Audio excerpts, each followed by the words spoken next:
امریکی حکومت پاکستانیوں کو یہ یقین دلا رہی ہے کہ اس کے قانونی ادارے 2 پاکستانیوں کے قتل میں ملوث ریمنڈ ڈیوس کے خلاف اس الزام کی تحقیق کریں گے۔ اسکاٹ ہارٹن ہارپرز میگزین میں کنٹریبیوٹنگ ایڈیٹر ہیں۔ وہ کہتے ہیں کہ بیرون ممالک میں کام کرنے والے کانٹریکٹرز پر قانونی چارہ جوئی کرنے کے بارے میں امریکہ کا ٹریک ریکارڈ اچھا نہیں ہے۔ میرا خیال ہے کہ بہت کم لوگ اس بارے میں کسی پیش رفت کی توقع کر رہے ہیں۔ امریکہ کا ریکارڈ اس بارے میں بہترین ہے کہ اس نے کبھی بھی قتل کے واقعات میں ملوث کسی دوسرے ملک میں کام کرنے والے سیکیورٹی کانٹریکٹر پر مجرمانہ کارروائی کرنے کا مقدمہ نہیں چلایا۔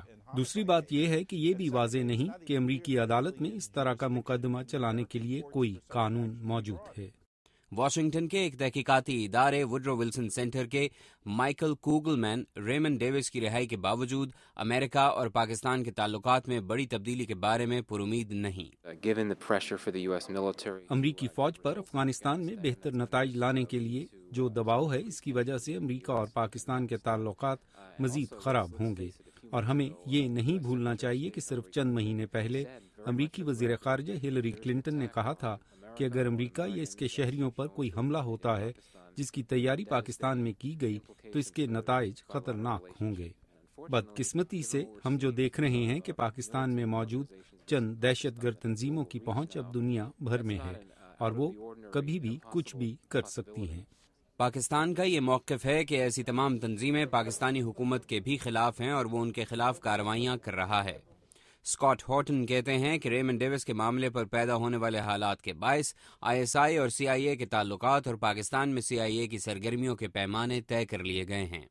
ISI نے شکایت کی تھی کہ CIA کے کانٹریکٹرز کی تعداد اور ان کے متعلق دیگر معلومات دی جائیں جو اس سے پوشیدہ رکھی گئی ہیں۔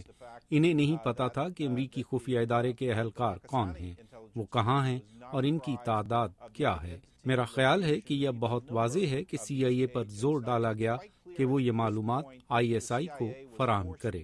مبصرین کا خیال ہے کہ امریکہ اور پاکستان کے سفارتی تعلقات میں اتار چڑھاؤ آتا رہے گا، مگر دونوں ملکوں کی افواج اور انٹیلیجنس ادارے ایک دوسرے کے ساتھ تعاون جاری رکھیں گے، کیونکہ پاکستان کو اپنے علاقوں میں دہشت گردی کا مقابلہ کرنے کے لیے امریکہ کی مدد چاہیے، اور امریکہ کو افغانستان سے نکلنے کے لیے پاکستان کا تعاون درکار ہے۔